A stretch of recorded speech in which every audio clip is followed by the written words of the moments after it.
Let us take a look at the delete statement. Let's just say that we want to delete the value 3. We can do it by this delete statement. Delete from test.example1 where id equals to 3. Here, delete refers to the operation being performed. From is part of the delete syntax, which will be followed by the object's name where the delete will happen.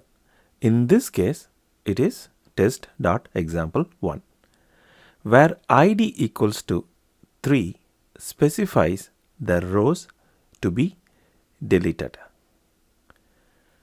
This will delete only the rows where id column's value is 3.